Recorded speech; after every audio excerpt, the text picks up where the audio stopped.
Price God, hallelujah. കർത്താവ് നിങ്ങളെ ധാരാളമായി അനുഗ്രഹിക്കട്ടെ. വീണ്ടും നിങ്ങളോടൊപ്പം ദൈവവചനവുമായിട്ടായിരിക്കാം. സ്വർഗത്തിലെ ദൈവമിടയാക്കിയതിനെ ഞാൻ കർത്താവിനെ നന്ദിയോട് സ്തുതിക്കുന്നു. ദൈവവചനത്തിന്റെ ശക്തിയും മഹത്വവും ദൈവവചനത്തിന്റെ യഥാർത്ഥ അർത്ഥവും നമ്മൾ മനസ്സിലാക്കി കഴിഞ്ഞാൽ നമ്മുടെ ജീവിതം മാറും.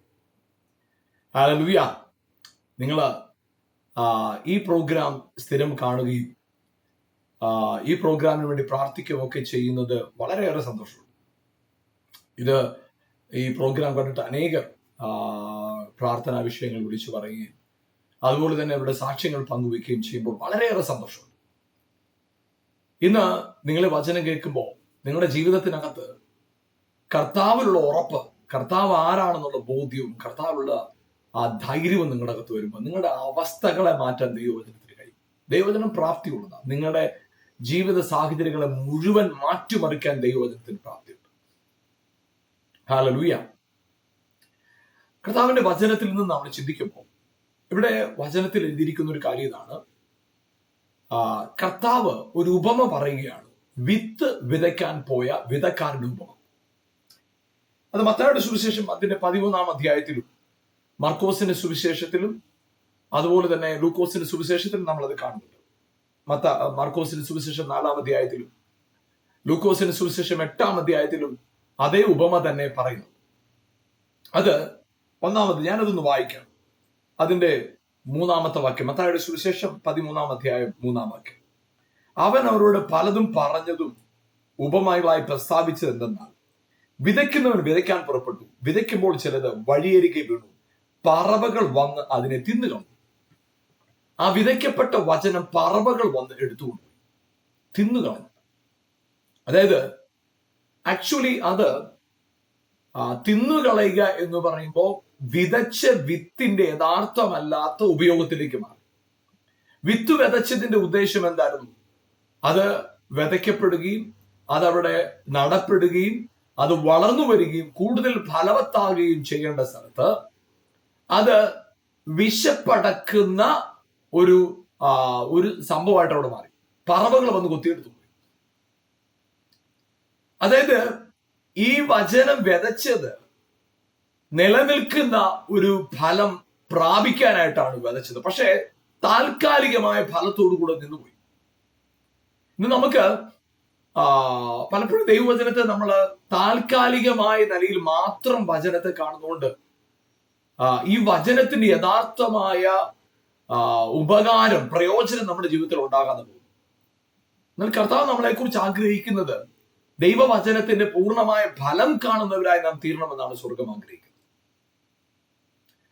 നമ്മൾ ദൈവത്തിന്റെ വചനത്തെ നമ്മുടെ ശാരീരികമായ രോഗസൗഖ്യം അല്ലെങ്കിൽ ഭൗതികമായ ചില വിഷയങ്ങൾക്ക് വേണ്ടി മാത്രം ദൈവവചനത്തിൽ ആശ്രയിക്കുകയും അല്ലെങ്കിൽ ദൈവവചനത്തെ മനസ്സിലാക്കുകയും പ്രാപിക്കുകയും കേൾക്കുകയും ഒക്കെ ചെയ്യുമ്പോൾ യഥാർത്ഥമായി ദൈവവചനത്തിന്റെ ശക്തി നമ്മുടെ ജീവിതത്തിൽ വെളിപ്പെടാതെ പോവുകയാണ്.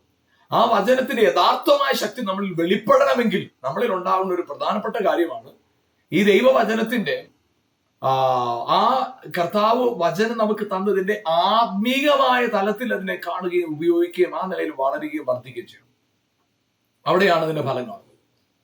അതായത് ഒരു വ്യക്തിയുടെ അകത്ത് ദൈവവചനം പ്രവേശിക്കുമ്പോൾ അവൻ ആത്മീകമായി ശക്തിപ്പെടുമ്പോൾ ആത്മീകമായി എത്രത്തോളം അവന്റെ അകത്തത് ഫലം കാണുന്നു, ആത്മാവിൽ അത് എത്രത്തോളം സ്വീകരിക്കുന്നു, അത്രത്തോളം അവന്റെ ഭൗതിക മണ്ഡലത്തിനും അതിന് വിടുതൽ കാണാൻ സാധിക്കും. അതായത് ഞാൻ മനസ്സിലാക്കുന്ന ഒരു കാര്യമാണ് നമ്മളോട് പറയുന്നത്. അതായത് നമ്മൾ വിശ്വസിക്കുന്നു നിങ്ങൾക്ക് രോഗം ഉണ്ടെന്നിരിക്കട്ടെ, ആ രോഗസൗഖ്യത്തിനു വേണ്ടി അവന്റെ അടിപ്പിണറുകളാൽ സൗഖ്യം വന്നിരിക്കുന്നു എന്ന് വിളിച്ചു പറയുന്നതും നല്ലതാണ്. നിശ്ചയമായിട്ടും ആ വാക്യത്തിൽ സൗഖ്യം ഉണ്ടാകും. കാരണം വചനത്തിന്റെ അടിസ്ഥാനത്തിലാണ് അത്ഭുതം ഇരിക്കുന്നത്. അതുകൊണ്ട് നിശ്ചയമായിട്ടും ദൈവവചനം വിളിച്ചു പറയുകയും സൗഖ്യം പ്രാപിക്കുകയും ചെയ്യുന്നത് വളരെ നല്ലതാണ്. എന്നാൽ നിങ്ങളൊന്ന് ചിന്തിച്ചു നോക്കുക, ആ വചനത്തെ തന്നെ നമ്മൾ വേറൊരു നിലയിൽ കാണുക. യേശുവിന്റെ രക്തത്താൽ ഞാൻ ദൈവത്തിന്റെ മകനായി മാറി, യേശുവിന്റെ രക്തത്താൽ ഞാൻ ദൈവപുത്രനായിട്ട് മാറി. എന്റെ രോഗസൗഖ്യം മകൻ എന്നതുകൊണ്ട് എന്റെ അവകാശം. അപ്പൊ ഞാൻ കേട്ട വചനം എന്നെ രോഗസൗഖ്യത്തിലേക്ക് നയിക്കുകയാണ് ചെയ്തത്, പുത്രത്വത്തിലേക്ക് നയിച്ചു. അപ്പൊ ഈ വചനം വൺ ടൈം യൂസിന് വേണ്ടിയുള്ളതല്ല. വചനം ഒരു നേരത്തെ ഉപയോഗത്തിന് വേണ്ടിയുള്ളതല്ല. വചനം ഹല്ലേലൂയ. നമ്മുടെ ജീവിതത്തിനകത്ത് പ്രവേശിച്ചിട്ട് നിലനിൽക്കുന്ന ഒരു സ്ഥാനമാറ്റമാണ് ദൈവവചനത്തോട് നമുക്ക് ലഭിച്ചിരിക്കുന്നത്. നമ്മൾ പലപ്പോഴും ഈ വചനത്തെ വായിച്ച് നമ്മുടെ ഭൗതികമായ വിഷയങ്ങളിലേക്ക് മാത്രം ഫോക്കസ് ചെയ്യും. നിശ്ചയമായിട്ട് ഭൗതിക നന്മകൾ വചനത്തിലുണ്ട്.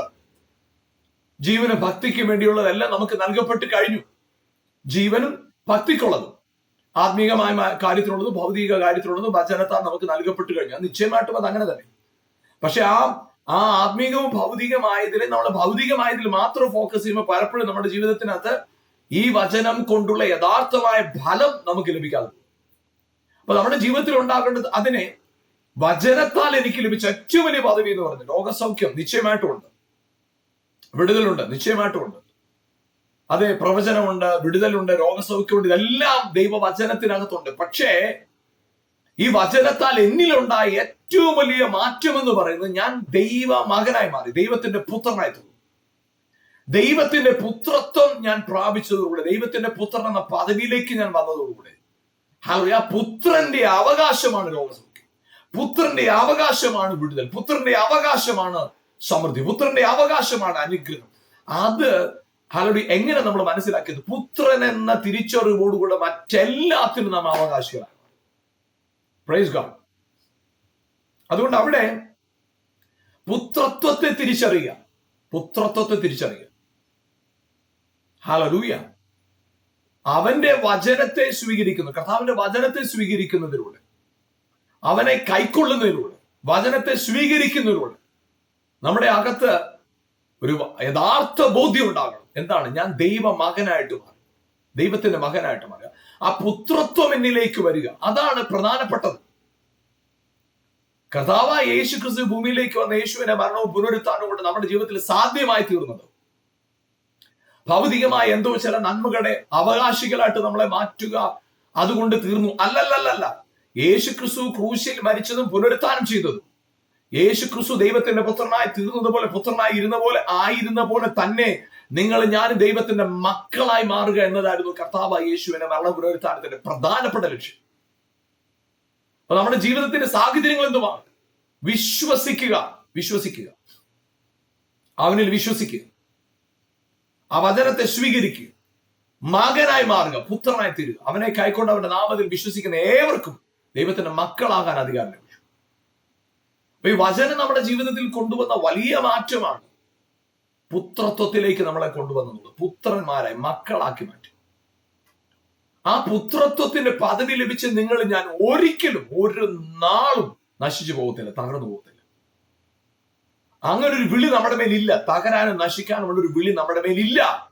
നമ്മുടെ മേൽ കിടക്കുന്ന വിളി അസാധാരണ വിളിയാണ്, ഉയർച്ചയുടെ വിളിയാണ്, നന്മയുടെ വിളിയാണ്, സമൃദ്ധിയുടെ വിളിയാണ്. എന്നാൽ അത് ഭൗതികമായതുകൊണ്ട് മാത്രം ഒതുങ്ങുന്നതല്ല, നിത്യതയോളം നിലനിൽക്കുന്ന ഒരു ഉന്നത വിളിയാണ് നിങ്ങളുടെ മേലും എന്റെ മേൽ കിടക്കുന്നത്. അപ്പോഴിവിടെ വചനം വിതച്ചപ്പോൾ അത് പറവകൾ വന്ന് കൊത്തിക്കൊണ്ടുപോയി. പക്ഷെ അതവിടെ വിതച്ചതിന്റെ ഉദ്ദേശം ഒരു നേരത്തെ പറവയ്ക്ക് ഒരു നേരത്തെ ആഹാരമായി മാറുക എന്നതായിരുന്നില്ല. അത് വളർന്നു വരാനായിട്ടായിരുന്നു ആ വിത്തിന്റെ ലക്ഷ്യം. അപ്പൊ നാം വിത്തിനെ, ദൈവവചനത്തെ സ്വീകരിക്കുമ്പോൾ, അതെ, നമ്മുടെ ജീവിതത്തിന്റെ സകല മേഖലകളിൽ അസാധാരണ ദൈവപ്രവൃത്തി പുത്രത്വത്തിലൂടെ നാം പ്രാപിച്ചു എന്നത് മറക്കരുത്. ഹല്ലേലൂയ. പുത്രത്വമാണ് നമുക്ക് ലഭിച്ചത്. ആ പുത്രത്വത്തിലേക്ക് പ്രവേശിക്കുക, പുത്രത്വത്തിലേക്ക് വളരുക, പുത്രത്വത്തിൽ ഫലം കായ്ക്കുക. അതാണ് കർത്താവിന്റെ പ്ലാൻ. Praise God. ഹല്ലേലൂയ. അതുകൊണ്ട് പ്രിയപ്പെട്ട ആ മക്കൾ എന്ന പദവി നിങ്ങൾ മറക്കരുത്. ആ മക്കളായത് നിമിത്തം നിങ്ങൾ അവകാശികളായി തീർന്നു എന്നത് മറക്കരുത്. മക്കളായത് നിമിത്തം നിങ്ങൾ ഹല്ലേലൂയ ദൈവത്തിന് വിലപ്പെട്ടവരാണെന്നുള്ളത് മറക്കരുത്. മക്കളായത് നിമിത്തം നിങ്ങൾക്ക് സൗഖ്യം നിങ്ങൾക്ക് ലഭിച്ചേ പറ്റൂ. അത് എന്റെ അവകാശമാണ്, കാരണം ഞാൻ ദൈവത്തിന്റെ മകനാണ്. അനുഗ്രഹം എന്റെ അവകാശമാണ്, കാരണം ഞാൻ ദൈവത്തിന്റെ പൈതലാണ്. ഉയർച്ച എന്റെ അവകാശമാണ്, കാരണം ഞാൻ ദൈവത്തിന്റെ മകനാണ്. ആ ബോധ്യം അത് നമ്മുടെ ഉള്ളിൽ ഉണ്ടാകട്ടെ. ആ അറിവ് നമ്മുടെ അകത്ത് വർദ്ധിക്കട്ടെ. ആ അറിവ് വരുമ്പോ പ്രിയപ്പെട്ട നമ്മൾ പലപ്പോഴും ചിന്തിക്കുന്ന ഒരു കാര്യം, മനുഷ്യരുടെ വലിപ്പച്ചെറുപ്പം കണ്ടിട്ട് നമ്മൾ നമ്മുടെ ജീവിതത്തെ കുറിച്ച് വിലയിരുത്തും. കാരണം എനിക്ക് വിരോധമായി നിൽക്കുന്ന വലിയ ആളുകളാണ്, ആ പ്രശ്നമാണ്, അതുകൊണ്ട് ഈ പ്രശ്നം ഉണ്ടാകും, ആ പ്രശ്നം ഉണ്ടാകും. പലപ്പോഴും നമ്മള് മനുഷ്യരെ വലുതായിട്ട് കണ്ടിട്ട്, സാഹചര്യങ്ങളെ വലുതായിട്ട് കണ്ടിട്ട്, പലപ്പോഴും നമുക്ക് നമ്മളിലുള്ള യഥാർത്ഥ അഭിഷേകത്തെ, വിളിയെ, പുത്രത്വത്തെ തിരിച്ചറിയാത്തതുകൊണ്ട് പലപ്പോഴും നമ്മുടെ ജീവിതത്തിൽ നമ്മൾ ഞരങ്ങി നിരാശപ്പെട്ട്, അതുകൊണ്ട് തന്നെ പലപ്പോഴും പലരോടും നമുക്ക് വെറുപ്പാണ്, കയ്പാണ്, ദേഷ്യമാണ്. എന്താ പറയുക, അവര് കാരണം എനിക്ക് സംഭവിച്ചു, ഇവര് കാരണം ഇങ്ങനെ സംഭവിച്ചു. പ്രിയപ്പെട്ടവരെ, നിങ്ങൾ തിരിച്ചറിഞ്ഞേ, ആർക്കും നിങ്ങൾക്ക് വിരോധമായി ഒന്നും ചെയ്യാൻ സാധ്യമല്ല. ആരെല്ലാം നിങ്ങൾക്ക് വിരോധമായി എഴുന്നേറ്റാണ്. ലോകത്തിന്റെ മനുഷ്യരും ലോകത്തിന്റെ ശാസ്ത്രവും ലോകത്തിന്റെ ആത്മീക ഭൗതിക നിലവാരത്തിലുള്ള പല നിലയിലുള്ള കാര്യങ്ങൾ നിങ്ങളെ കുറിച്ച് പറഞ്ഞേക്കാം.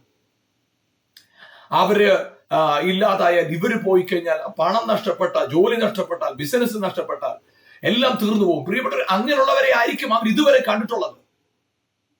അവർക്ക് അവരുടെ കുടുംബം നല്ലതായിരുന്നെങ്കിൽ അവർ നന്നായി, അവർക്ക് ശുശ്രൂഷ വളരാൻ കാരണം അവരുടെ കുടുംബം നല്ലതായതുകൊണ്ടാണ്. അല്ലെങ്കിൽ അവർക്ക് നല്ല പണമുള്ളവരാണ്, അവരുടെ മാതാപിതാക്കൾ ഭയങ്കര വലിയ സാമ്പത്തികമായി ഭദ്രതയുള്ളവരായിരുന്നു. അതുകൊണ്ടാണ് അദ്ദേഹം വളർന്നത്. ആ കുടുംബ പശ്ചാത്തലമോ പാരമ്പര്യമോ ഇതൊന്നുമല്ല പ്രിയപ്പെട്ടവരെ നിങ്ങളെയും എന്റെയും ജീവിതത്തിന്റെ നിലനിൽപ്പിന്റെയും വർധനവിന്റെയും കാരണം. ആമേൻ. ക്രിസ്തുവിലെ വിശ്വാസത്താൽ നിങ്ങൾ ദൈവത്തിന്റെ മക്കളായി മാറി എന്നതാണ്. അത് അല്ലെങ്കിൽ ഒരു നേരത്തെ സൗഖ്യം കൊണ്ട് തീരുന്നതല്ല. ആമേൻ. സകല നന്മകൾക്കും സകല അനുഗ്രഹത്തിനും നിങ്ങൾ ഞാനും അവകാശികളാണ്. അതുകൊണ്ടാണ് മുടിയനായ പുത്രന്റെ ജ്യേഷ്ഠ സഹോദരൻ അവൻ തിരിച്ചു വന്നത് അറിഞ്ഞ്, അനിയൻ തിരിച്ചു വന്നത് അറിഞ്ഞിട്ട് പിതാവ് വലിയ വിരുന്നൊരുക്കിയപ്പോ ജ്യേഷ്ഠൻ വിമുഖത കാണിച്ചു. വീട്ടിലേക്ക് കയറാനായിട്ട് തടസ്സം പറഞ്ഞു. ഞാൻ കയറത്തില്ല, കാരണം നീ ചെയ്തത് തെറ്റാ പിതാവ് എന്ന് പിതാവിനോട് ആർഗ്യൂ ചെയ്യും. അപ്പൊ പിതാവ് പറഞ്ഞൊരു വാക്ക്, മകനെ നീ എന്റെ കൂടെ എല്ലായ്പ്പോഴും ഉണ്ട്, എനിക്കുള്ളതെല്ലാം നിന്റെ. പുത്രത്വം തിരിച്ചറിയുന്ന ഒരു വ്യക്തിയുടെ അവകാശം എന്ന് പറയുന്നത്, അധികാരം എന്ന് പറയുന്നത് എവിടെയോ ഒരു സ്ഥലത്ത് ഒതുങ്ങി നിൽക്കുന്നതല്ല, നിത്യതയോളം നിത്യതയോളം നിത്യതയോളം എത്തുന്നത്. അത് മറക്കരുത്. അതുകൊണ്ട് നമ്മുടെ ജീവിതത്തിനകത്തുള്ള ആമേൻ എല്ലാ പ്രതികൂലങ്ങളെയും യേശുവിന്റെ രക്തത്താൽ കർത്താവ് അതിനെ മാറ്റിമറിച്ചു, കർത്താവ് അതിനെ വിട്ടുവെച്ചു, കർത്താവ് അതിനെ എടുത്തു കളഞ്ഞു.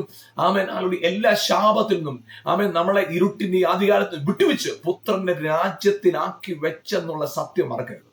അത് മറക്കരുത്. Praise God. ഹല്ലേലൂയ.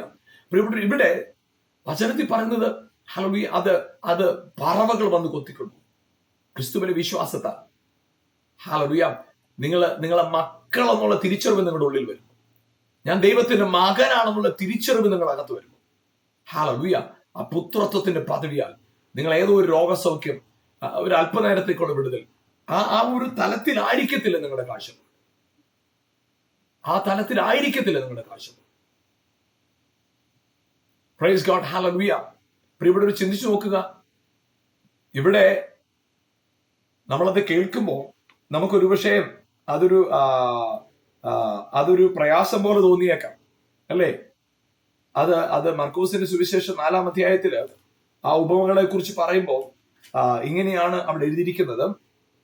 അവിടെ പറവകൾ വന്ന് 4-ാം അധ്യായത്തിന്റെ 4-ാം വാക്യം, മർക്കോസിന്റെ സുവിശേഷം 4:4 പറവകൾ വന്ന് അതിനെ തിന്നു കളഞ്ഞു എന്ന് എഴുതിയിരിക്കുന്നു. നമുക്ക് ലൂക്കോസിന്റെ സുവിശേഷം 8-ാം അധ്യായത്തിലും ഇതേ സംഭവം വീണ്ടും എടുത്തു പറയുന്നുണ്ട്. ലൂക്കോസിന്റെ സുവിശേഷം 8-ാം അധ്യായത്തിൽ എടുത്ത് പറയുമ്പോൾ അതിന്റെ 5-ാം വാക്യം, ലൂക്കോസിന്റെ സുവിശേഷം 8:5 ഇങ്ങനെ എഴുതിയിരിക്കും: വിതയ്ക്കുന്നവൻ വിത്ത് വിതപ്പാൻ പുറപ്പെട്ടു. വിതയ്ക്കുമ്പോൾ ചിലത് വഴിയരികെ വീണിട്ട് ചവിട്ടിപ്പോകുകയും ആകാശത്തിലെ പറവജാതിനെ തിന്നു കളയുകയും ചെയ്യും. അപ്പൊ രണ്ട് കാര്യമാണ് പറയുന്നത്. ചവിട്ടിക്കളയും. ഇത് ലൂക്കോസിന്റെ സുവിശേഷത്തിൽ മാത്രമേ ഈ ചവിട്ടുക എന്ന് പറഞ്ഞു കഴിഞ്ഞിട്ടുള്ളൂ.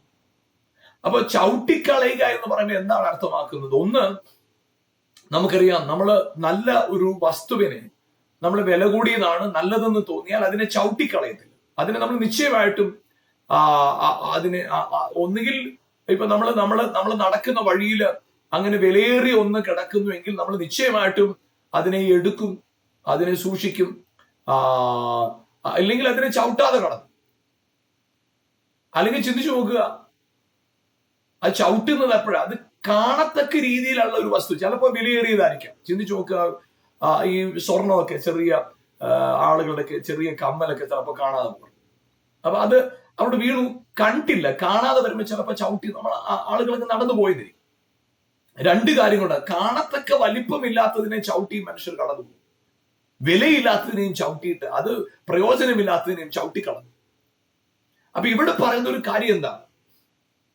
ഇവിടെ ചവിട്ടിക്കളയുക എന്ന് പറയുമ്പോൾ അതിനല്ല ഇമ്പോർട്ടൻസ്, അതിനെ അങ്ങ് പ്രാധാന്യത്തോടെ കാണാത്തതുകൊണ്ടാണ് ചവിട്ടിയിട്ട് ആളുകൾ പോകുന്നത്. നമ്മുടെ ജീവിതത്തിൽ നമ്മള് ദൈവവചനത്തിന് കൊടുക്കേണ്ട പ്രാധാന്യം നാം കൊടുത്താൽ വേറൊരാളും അതിനെ പുച്ഛിക്കത്തില്ല. ദൈവവചനത്തിന് കൊടുക്കേണ്ടത് ഇമ്പോർട്ടൻസ് കൊടുത്ത് നമ്മുടെ ജീവിതത്തിൽ ദൈവവചനത്തിന്റെ പ്രവൃത്തി വെളിപ്പെടുമ്പോൾ ആരും ആ വചനത്തെ നിസ്സാരവൽക്കരിക്കുന്നില്ല. നമ്മുടെ ജീവിതത്തിൽ നമ്മൾ വചനം പറയും, നമ്മൾ അതിനെ നിസ്സാരമായിട്ട് പറഞ്ഞെങ്കിൽ വിടും. അത് ഇങ്ങനെ എഴുതിയിട്ടുണ്ട് അത്. എന്നാൽ പ്രിയപ്പെട്ടവർ ചിന്തിച്ചു, അതിനെ ശ്രദ്ധിക്കപ്പെടത്തക്ക നിലയിലുള്ള ഒന്നായിട്ട് അത് മാറിയാൽ, ശ്രദ്ധിക്കപ്പെടത്തക്കവണ നിലയിലുള്ള ഒന്നായിട്ട് ആ വാക്യം, ദൈവവചനം മാറുമ്പോൾ, ഇവിടെ വചനത്തെ കുറിച്ച് അവർ ചവിട്ടിക്കളയുന്നു. വിത്ത് എങ്ങനെയാ മറ്റുള്ളവർ അത് നിന്ദിക്കത്തക്കവണ്ണം ആ വചനത്തെ ആക്കി തീർക്കും. നമ്മുടെ ജീവിതത്തിൽ നാം നമ്മുടെ വ്യക്തിപരമായ ജീവിതത്തിൽ ദൈവവചനത്തെ നാം സ്വീകരിച്ച, നമ്മളോട് സംസാരിച്ച, നമ്മുടെ ജീവിതത്തിൽ രൂപാന്തരപ്പെടുത്തിയ, നമ്മളിൽ അത്ഭുതങ്ങളും അടയാളങ്ങളും ചെയ്തെടുത്ത വചനത്തെ ആ വില കൂടെ കാണാത്തപ്പോ, ആ മൂല്യത്തോടെ നാം കാണാത്തപ്പോ, പലപ്പോഴും മറ്റുള്ളവർ ആ വചനത്തെ പരിഹസിക്കാൻ ഇടയാവും. ഇവിടെ ഞാൻ പറയട്ടെ, കർത്താവിന്റെ വചനത്തിന്റെ ഹല്ലേലൂയ അതിന്റെ വലിപ്പം, അത് നിങ്ങൾ വലുതായി തന്നെ നിങ്ങൾ കാണണം. ആ വചനത്തിന്റെ കൊടുക്കേണ്ട ഇമ്പോർട്ടൻസ് നിങ്ങൾ കൊടുക്കണം. ഹല്ലേലൂയ, ആമേൻ. അത് പരിഹാസമായിട്ട് നിങ്ങളുടെ നാവിൽ നിന്ന് പുറപ്പെടരുത്. ദൈവത്തിന്റെ വചനത്തെ നിങ്ങൾ അർഹിക്കുന്ന ഇമ്പോർട്ടൻസ് ആ വചനത്തിന് കൊടുക്കുന്നുവെങ്കിൽ നിങ്ങളുടെ ജീവിതത്തിന്റെ അവസ്ഥകളെ മാറ്റാൻ വചനത്തിന് ശക്തിയുണ്ട്. ഹല്ലേലൂയ. ഒരിക്കലും ഒരു കാരണവശാലും അതുകൊണ്ട് നിങ്ങൾ വചനത്തെ ഇഗ്നോർ ചെയ്യരുത്. അതായത് ശ്രദ്ധിക്കാതെ പോകരുത്, പ്രാധാന്യം കൊടുക്കാതെ പോകരുത്, വിലയില്ലാത്തതായിട്ട് കാണരുത്. ദൈവവചനത്തിന് നിങ്ങളുടെ ജീവിതത്തിന്റെ മുഴുവൻ സാഹചര്യത്തെ മാറ്റിമറിക്കാൻ കഴിയും. മുഴുവൻ സാഹചര്യത്തെ മാറ്റിമറിക്കാൻ കഴിയും. അല്ലല്ലോ, അതിനെന്താ ചെയ്യേണ്ടത്? ആ കർത്താവിന്റെ വചനത്തിന് കൊടുക്കേണ്ട പ്രാധാന്യം കൊടുക്കണം. നമുക്കറിയാം, ശൗൽ റോമിലേക്ക് യാത്ര ചെയ്യുക, പൗലോസ് റോമിലേക്ക് യാത്ര ചെയ്യുക. റോമിലേക്ക് യാത്ര ചെയ്യുമ്പോൾ അത് നമ്മൾ അപ്പോസ്തല പ്രവൃത്തി 27-ാം അധ്യായത്തിൽ നമ്മളത് കാണുന്നു. അവിടെ ചെന്നപ്പോൾ അവിടെ ആ യാത്രാമധ്യേ പൗലോസ് ചില ഉപദേശങ്ങൾ പറഞ്ഞു. ഈ യാത്രയിൽ ശ്രദ്ധിക്കേണ്ട കാര്യങ്ങളുണ്ട്. അപ്പോൾ എന്നാൽ അവിടെ ശതാധിപൻ ഇവരുടെ വാക്കിനെ കാര്യമായിട്ട് എടുത്ത്, കപ്പലോടുമേടെ മാലുമേടെ അവരുടെ വാക്കുകളാണ് വലുതായിട്ട് കണ്ടത്. പക്ഷെ പൗലോസ് പറഞ്ഞ വാക്കിന് കാര്യമായിട്ട് എടുക്കാത്തത് കൊണ്ട് അവരുടെ യാത്രാമധ്യേ വലിയ പ്രയാസങ്ങളാണ് അവരനുഭവിക്കുന്നത്. നമ്മൾ ചില വാക്കുകളെ അതിൻ്റെതായ ഗൗരവത്തിൽ നമ്മൾ കാണുമ്പോൾ, ദൈവവചനത്തെ അതിൻ്റെതായ നിലയിൽ നമ്മൾ കാണുമ്പോൾ, ആ വചനം നമ്മുടെ ജീവിതത്തിൽ അത് ക്രിയേറ്റ് ചെയ്യും. നമുക്കറിയാം, ആരാം രാജാവിന്റെ സൈന്യാധിപനായ നയമാൻ പ്രവാചകൻ അടുക്കൽ വന്നു. കുഷ്ഠരോഗിയാണ്, മിടുക്കനാണ്, പ്രാപ്തിയുള്ളവനാണ്, പക്ഷെ കുഷ്ഠരോഗിയാണ്. അതുകൊണ്ട് സൗഖ്യം വേണമെന്നുള്ള ആഗ്രഹത്തോട് പ്രവാചകൻ എടുക്കുന്ന പ്രവാചകൻ അദ്ദേഹത്തെ കാണാൻ പോലും സമയം പരിഗണിച്ചില്ല. അദ്ദേഹത്തെ കാണാൻ പോലും ചിന്തിച്ചില്ല. പകരമായിട്ട് അദ്ദേഹം ചെയ്തൊരു കാര്യം, നീ ചെന്ന് യോർദാനിൽ 7 പ്രാവശ്യം മുങ്ങാനായിട്ട് പറഞ്ഞൊരു കാര്യം ഇതാണ്. ആ ആരാം രാജാവിന്റെ സൈന്യാധിപനായ നയമാൻ പറഞ്ഞൊരു കാര്യം ഇതാ. ഇതെന്ത് കാര്യം? ഇതൊന്നും നമുക്ക് ഉൾക്കൊള്ളാൻ പറ്റുന്ന കാര്യമല്ല. നമ്മുടെ നാട്ടിൽ ഇതിനേക്കാളും എത്രയോ നല്ല നദികളുണ്ട്. അപ്പോൾ ഈ യോർദാനിലെ വെള്ളത്തിൽ മുങ്ങേണ്ട കാര്യമുണ്ട്. അപ്പോൾ അവനെതിരെ നിസ്സാരവൽക്കരിച്ചു, നിസ്സാരമായിട്ട് കണ്ടത് കൊണ്ട് നഷ്ടം വന്നേനെ. പക്ഷേ കൂടുള്ള ഒരു വേലക്കാരൻ പറഞ്ഞു, ഇതിനേക്കാളും വലിയ കാര്യമാണ് പ്രവാചകൻ ആവശ്യപ്പെട്ടിരുന്നെങ്കിൽ നാം ചെയ്യുമായിരുന്നല്ലോ. അതുകൊണ്ട് നമ്മൾ ഇതിനെ ഒന്ന് സീരിയസ് ആയിട്ട് എടുത്തേ. ആ വേലക്കാരൻ പറഞ്ഞതിന് ആ ആരാം രാജാവിന്റെ സൈന്യാധിപനായ നയമാൻ വില കൊടുത്തപ്പോ, പ്രാധാന്യം കൊടുത്തപ്പോ, അത് അവന് വലിയ സൗഖ്യമായിട്ട് മാറി. നമ്മൾ കേൾക്കുന്ന വചനം ഒരു പക്ഷേ നമ്മുടെ ബുദ്ധിക്ക് ഉൾക്കൊള്ളാൻ കഴിയാത്തതോ ഒക്കെ ആയിരിക്കാം ഒരു പക്ഷെ. അതുകൊണ്ടാ പൗലോസ് പറഞ്ഞു, ക്രൂശിന്റെ വചനം നശിച്ചു പോകുന്നവർക്ക് ഭോഷത്വമാണ്, രക്ഷിക്കപ്പെടുന്ന നമുക്കിത് ദൈവശക്തിയാണ്. അതെ, ഞങ്ങളോ ക്രൂശിക്കപ്പെട്ട ക്രിസ്തുവിനെ കുറിച്ചാണ് പറയുന്നത്. ജ്ഞാനികളെ ലജ്ജിപ്പിക്കാനായിട്ട് കർത്താവ് ചെയ്ത കാര്യം, പ്രസംഗത്തിന്റെ ഭോഷത്വത്താൽ അവരെ വിടിവിപ്പാൻ കർത്താവിന് പ്രസാദത്തു. നമ്മുടെ ഈ വചനത്തെ നമ്മൾ ലഘുവായി കാണരുത്, അതിന്റെ ഗൗരവം കുറച്ച് കാണരുത്. ദൈവവചനത്തെ അത് അർഹിക്കുന്ന പ്രാധാന്യത്തോടെ നിങ്ങൾ കണ്ടേ, നിങ്ങളുടെ ജീവിതത്തിന്റെ സ്റ്റാറ്റസ് മാറും, അവസ്ഥ മാറും, സ്ഥിതി മാറിയിരിക്കും. ഒരു സംശയം വേണ്ട കാര്യത്തിൽ, ഒരു സംശയം വേണ്ട കാര്യത്തിൽ. Price God. അതുകൊണ്ട് പ്രിയപ്പെട്ടവർ, നിങ്ങൾ ദൈവവചനത്തിന് അർഹിക്കുന്ന ഇമ്പോർട്ടൻസ് നിങ്ങൾ കൊടുക്കണം. ഒരു കാരണവശാലും ദൈവവചനം ഹല്ലേലൂയ ആമേൻ മറ്റുള്ളവരുടെ വചനത്തോട് ചേർന്ന് പോകുന്നതല്ല, മറ്റുള്ളവരുടെ വചനത്തിനെല്ലാം മീതെ നിൽക്കുന്നതാണ് കർത്താവിന്റെ അതുകൊണ്ട് ചവിട്ടിക്കളയാൻ കാരണം എന്താ? അതിന് നമ്മൾ വേണ്ട പോലെ വില കൊടുക്കാത്തതുകൊണ്ട് മറ്റുള്ളവർ അതിനെ ചവിട്ടിക്കളയും. നമുക്കറിയാം, ഗോലിയാത്തിന് മുമ്പ് ദാവീദ് വന്ന് നിന്നപ്പോൾ ദാവീദിന് ഒരു കാര്യം അറിയാം, ഞാൻ ദൈവത്തിനുള്ളവനാണെന്നുള്ളതിനെ ഗൗരവത്തോടെ കണ്ടു.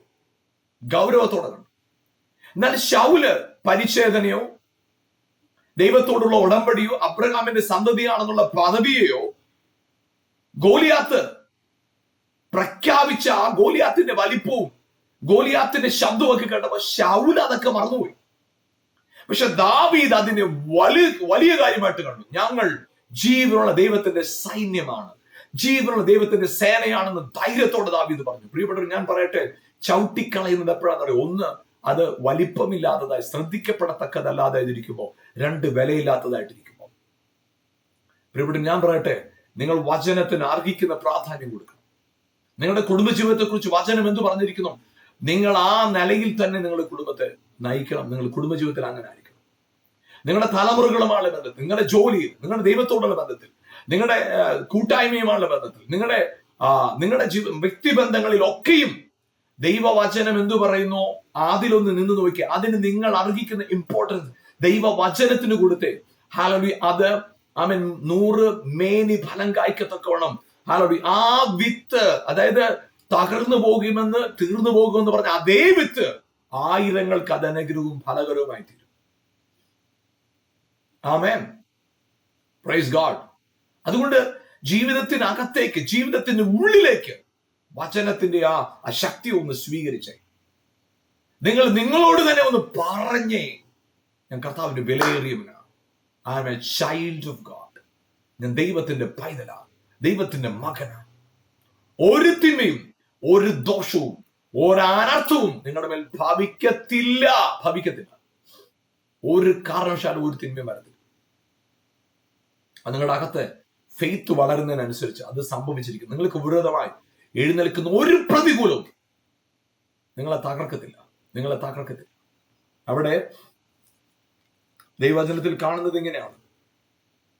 അവര് വചനം എടുത്തു കളയുന്നതിനെ കുറിച്ച് പറയുന്ന ഒരു കാര്യമുണ്ട്. വഴിയരികെ ഉള്ളവർ കേൾക്കുന്നവരെങ്കിലും അവർ വിശ്വസിച്ച് രക്ഷിക്കപ്പെടാതിരിക്കാൻ പിശാച് വന്ന് അവരുടെ ഹൃദയത്തിൽ നിന്ന് വചനം എടുത്തു കളയുന്നു. അപ്പൊ അതിനെയാണ് ചവിട്ടിക്കളയുക എന്ന് പറയുന്നത്. അപ്പൊ എന്താ? വിശ്വസിച്ചില്ല, കേട്ടിട്ട് വിശ്വസിച്ചില്ല എന്ന് പറഞ്ഞാൽ അതിനെ ഒരു പ്രാധാന്യത്തോടെ കണ്ടില്ല. നിങ്ങളോട് ഒരു ഡോക്ടർ പറയുകയാണ്, പ്രശസ്തനായ ഒരു ഡോക്ടർ പറയുന്നു, നിങ്ങളുടെ രോഗം മാരകമാണ്, നിങ്ങളുടെ ആയുസ് ചുരുങ്ങിയിരിക്കുന്നു, വലിയ പ്രയാസത്തിലാണ് നിങ്ങളെന്ന് പറഞ്ഞാൽ നമ്മളത് വിശ്വസിക്കും. അതനുസരിച്ചായിരിക്കും പിന്നെ ജീവിത ശൈലികൾ തന്നെ നമ്മളെ മാറ്റുന്നത്. പക്ഷെ പ്രിയപ്പെട്ടവർ, ചിന്തിച്ചു നോക്കുക, നിങ്ങളുടെ ശരീരത്തെ സൃഷ്ടിച്ച ദൈവവചനത്തിൽ ഇങ്ങനെ പറയുന്നു, അവന്റെ അടിപ്പിണറുകളാൽ നിങ്ങൾക്ക് സൗഖ്യം വന്നിരിക്കുന്നു. അവൻ നിങ്ങളെ സൗഖ്യമാക്കുന്ന യഹോവയാണ്. അവൻ നിങ്ങളുടെ രോഗങ്ങളെ വായിച്ചു, വേദനകളെ ചുമന്നു, അപ്പത്തെയും വെള്ളത്തെയും അനുഗ്രഹിച്ച് നടുവിൽ നിന്ന് രോഗത്തെ നീക്കിക്കളയും. ഇത് വചനമാണ്. നിങ്ങൾ അതിന് കൊടുക്കേണ്ട ഇമ്പോർട്ടൻസ് കൊടുത്തേ. നിനക്ക് വിരോധമായി ഉണ്ടാക്കുന്ന ഒരായുധവും ഫലിക്കത്തില്ല. നിന്റെ ജീവിതത്തെ, നിന്റെ കുടുംബത്തെ, നിന്റെ ശുശ്രൂഷയെ, നിന്റെ ഭാവിയെ, നിന്റെ ആരോഗ്യത്തെ തകർക്കാനായിട്ട് എവിടുന്നെല്ലാം എന്തെല്ലാം അതൊക്കെ നൈമിഷികം, അതെല്ലാം പൊട്ടിപ്പോകും. ഒരു തിന്മയും നിങ്ങളുടെ മേൽ വരാൻ കർത്താവ് അനുവദിക്കത്തില്ല. ഒരു ദോഷവും വരാൻ കർത്താവ് അനുവദിക്കത്തില്ല. അതുകൊണ്ട് പ്രിയപ്പെട്ടവർ, നിങ്ങളുടെ ജീവിതത്തിനകത്ത് കർത്താവിന്റെ വചനത്തെ നിങ്ങൾ അർഹിക്കുന്ന പ്രാധാന്യത്തോടെ കണ്ടേ. ചുറ്റുപാടുകൾക്കും സാഹചര്യങ്ങൾക്കും നിങ്ങൾ കൊടുക്കുന്ന പ്രാധാന്യമില്ലേ, അതിനേക്കാളും കൂടുതൽ പ്രാധാന്യം ദൈവവചനത്തിൽ കൊടുത്തേ. ദൈവവചനം നിങ്ങളുടെ സാഹചര്യത്തെ മാറ്റിമറിക്കും. Price God. ഹല്ലേലൂയ. അതെ, വഴിയരികിൽ വീണ വിത്തായിട്ട് അല്ലിത് മാറേണ്ടത് നല്ല നിലത്ത് വീണതായിട്ട് 30, 60, 100 വേണ്ടി ഫലം കായ്ക്കുന്ന നിലയിൽ. യെസ്, അത് അങ്ങനെ തന്നെ സംഭവിക്കും. നമുക്ക് ഒരുമിച്ച് പ്രാർത്ഥിക്കാം. ഞങ്ങളുടെ നല്ല കർത്താവെ, അനുഗ്രഹീതമായ സമയത്തിനായി ഞങ്ങൾ അങ്ങേക്ക് നന്ദി പറയുന്നു. കർത്താവെ, ഈ പ്രോഗ്രാം കണ്ടുകൊണ്ടിരിക്കുന്ന പ്രിയപ്പെട്ടവർക്ക് സ്തോത്രം ചെയ്യുന്നു. യേശുവിന്റെ നാമത്തിൽ അവരുടെ ജീവിതത്തിനകത്തും ദൈവവചനത്തിന്റെ ശക്തമേറിയ പ്രവൃത്തി അവരിൽ നിന്ന് വെളിപ്പെടട്ടെ. കർത്താവെ, ഭൗതികമായ നന്മകളും ഭൗതികമായ വാഗ്ദത്തങ്ങളും ഒക്കെ കേട്ട് അവിടെ ഒതുങ്ങി നിൽക്കാതെ, ഞാൻ ദൈവത്തിന്റെ പൈതലാണ്, നിത്യത എന്റെ അവകാശമാണെന്നുള്ള തിരിച്ചറിവോടുകൂടെ, അതേ കർത്താവെ, എന്റെ രോഗസൗഖ്യം, എന്റെ അനുഗ്രഹം, എന്റെ വിടുതൽ, എന്റെ സമൃദ്ധി, ആമേൻ, ദൈവ മകൻ എന്ന പദവി നിമിത്തം എന്റെ ഹല്ലേലൂയ ഒഴിവാക്കപ്പെടാൻ കഴിയാത്ത അവകാശമായി മാറി എന്നുള്ള ഉറപ്പ് ഇവരകത്ത് കൊടുക്കണം കർത്താവ്. ആ ഉറപ്പിൽ ഇപ്പോൾ തന്നെ സൗഖ്യമുണ്ടാകട്ടെ. ആ ഉറപ്പിൽ ഇപ്പോൾ തന്നെ വിടുതൽ ഉണ്ടാകട്ടെ. ആ ഉറപ്പിൽ ഇപ്പോൾ തന്നെ ജയമുണ്ടാകട്ടെ. ഇപ്പോൾ തന്നെ യേശുവിന്റെ നാമത്തിൽ അവരുടെ ജീവിതത്തിന് വിരോധമായി നിൽക്കുന്ന എല്ലാ പൈശാചിക കരങ്ങളും നിർവീര്യമാകട്ടെ ഇപ്പോൾ യേശുവിന്റെ നാമത്തിൽ. യേശുവിന്റെ നാമത്തിൽ അസാധാരണ വിടുതൽ ഉണ്ടാകട്ടെ, ജയമുണ്ടാകട്ടെ, ഉയർച്ച ഉണ്ടാകട്ടെ, മാന്യത ഉണ്ടാകട്ടെ. യെസ്, യേശുവിന്റെ നാമത്തിൽ കുടുംബങ്ങളെ അനുഗ്രഹിക്കുന്നു, വ്യക്തികളെ അനുഗ്രഹിക്കുക, അസാധാരണമായ അനുഗ്രഹം അവരിൽ വെളിപ്പെടട്ടെ. അതേ കർത്താവെ, അവരുടെ ജീവിതത്തില് സാഹചര്യങ്ങൾ കൊണ്ട്, കഴിഞ്ഞ നാളുകളിൽ ജീവിത അനുഭവം കൊണ്ട് ഒരു പക്ഷേ വചനത്തിന് കൊടുക്കേണ്ട പ്രാധാന്യം കൊടുക്കാൻ കഴിയാതിരിക്കുന്നവർ ആരെങ്കിലും എന്നെ കാണുന്നെങ്കിൽ ഇപ്പോൾ യേശുവിന്റെ നാമത്തിൽ പ്രാർത്ഥിക്കുമ്പോൾ അതേ കർത്താവരുടെ ജീവിതത്തിനകത്ത് ദൈവവചനത്തിന്റെ ആഴമേറിയ മർമ്മം, അസാധാരണ പ്രവർത്തികളോട് അവരുടെ ജീവിതത്തിൽ വെളിപ്പെടട്ടെ. അവരൊരു അനുഗ്രഹമായി തീരട്ടെ കർത്താവ്. അങ്ങനെ അനുഗ്രഹിച്ച് പ്രാർത്ഥിക്കുന്ന കർത്താവ് സകല നന്മയാലും അപ്പൊ അവിടുന്ന് നിറച്ചതിനായിട്ട് നന്ദി പറയും. യേശുവിൻ നാമത്തിൽ തന്നെ പിതാവേ, ആമേൻ, ആമേൻ, ആമേൻ. Praise God, hallelujah.